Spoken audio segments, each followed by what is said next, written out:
Welcome back to our YouTube channel medical and nurses hub.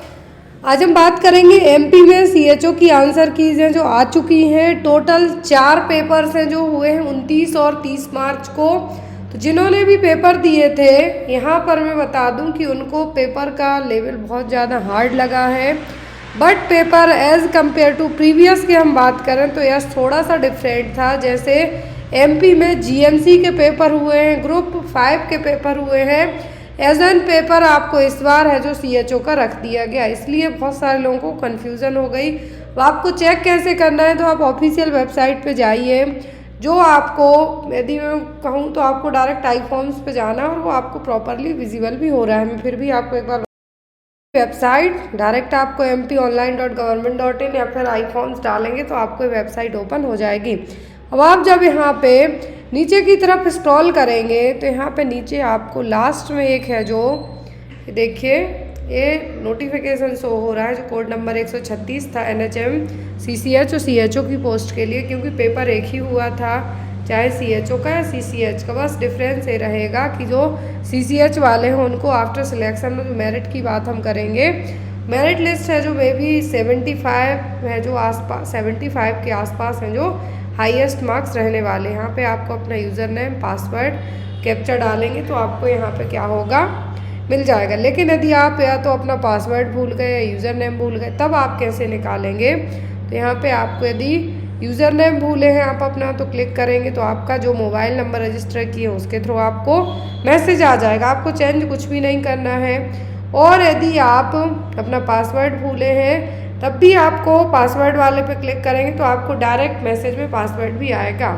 यहाँ पे देखिए यदि आप पासवर्ड भूलें तो आपके जो यूज़र नेम होगा, यदि पासवर्ड भूले होंगे मतलब यूज़र नेम आपके पास होगा तो आप उसको क्या कर सकते हैं रीचेंज कर सकते हैं। क्लियर है?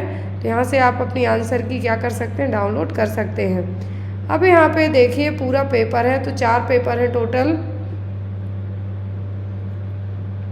यहाँ पर जिन्होंने पेपर दिए हैं सॉरी तो उन्होंने अपने पेपर्स तो देख लिए होंगे, क्योंकि यहाँ पर पर्टिकुलर किसी पर्सन के आंसर्स पता नहीं चल रहे हैं कि आपने क्या सिलेक्ट किया है। ध्यान रखें यहाँ पर आपने क्या सिलेक्ट किया है वो कहीं पर भी पता नहीं चल रहा है।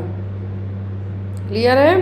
और यहाँ पर जिन्होंने भी ये पेपर सॉल्व किए हैं पेपर दिए हैं तो उनको आंसर की इसी तरीके से आपकी निकलेंगी। तो टोटल 4 पेपर्स हुए थे, वो चारों आपको चैनल पर तो अपडेट कर दिए जाएंगे, लेकिन ऑब्जेक्शन के लिए आपके पास अभी टाइम है क्योंकि कल आंसर की आ गई है और हमेशा 48 घंटे का समय दिया जाता है। तो आपको ऑब्जेक्शन जिनको भी लगाना हो यहाँ पे देखिए, आप देखिए वेबसाइट पे आप जाएंगे यहाँ पे तो इन्होंने साफ साफ कहा है और टाइमिंग भी दे रखी है कितने टाइम के अंदर। मेरी सबसे रिक्वेस्ट है आप यदि ऑब्जेक्शन लगाते हैं तो ऑनलाइन एक चीज़ आप हमेशा ध्यान में रखना है आपको कि जब भी आप वेबसाइट पे जाके कोई सा भी ऑब्जेक्शन लगा रहे हैं तो आपको एक चीज़ हमेशा याद में रखना है कि या तो आप कोई पर्टिकुलर बुक को रेफ़र कीजिए। ये देखिए यहाँ पर ऑब्जेक्शन कॉलिंग के लिए आपके पास टाइम है, 8 को आंसर की आई थी, कल तक का आपके पास समय, ज़्यादा टाइम भी नहीं दिया है। तो यहाँ पर आपको जब भी ऑब्जेक्शन के लिए कहा जा रहा है तो जो लोग लगाना चाहते मेरी उनसे रिक्वेस्ट है कि आप या तो कम्युनिटी वाले सेक्शन में यदि ऑब्जेक्शन लगाएंगे तो आप के पार्क की बुक को प्रेफर कीजिए, गायनिक में लगाते हैं तो DC दत्ता प्रेफर कीजिए। मैं बेस्ट बुक्स बता रही हूँ जिससे आपका यदि आप ऑब्जेक्शन लगाते हैं तो आपको किसी भी तरीके की प्रॉब्लम नहीं होगी और वो बुक्स हैं जो एक सही वे बताएंगी। यदि आप किसी यूट्यूब चैनल के थ्रू या फिर सोशल मीडिया प्लेटफॉर्म के थ्रू ऑब्जेक्शन लगाएंगे तो आपका ऑब्जेक्शन गलत माना जाएगा, ये आपको ध्यान में रखना है। या तो आप कोई पर्टिकुलर ऐसी गवर्नमेंट की वेबसाइट के थ्रू कुछ लगाइए या फिर जो बुक्स हैं उनको प्रेफर करके लगाइए। बुक्स में भी MCQ बेस्ड बुक नहीं, आपको बुक प्रेफर करनी होगी जिसमें आपको पूरा एक्सप्लेन करके आंसर्स बताए जाते हैं, उन बुक्स को आप प्रेफर कीजिए। जैसे आपको सबसे अच्छा यदि पीडियाट्रिक में लगाएंगे आप तो पारुल दत्ता प्रेफर कर सकते हैं।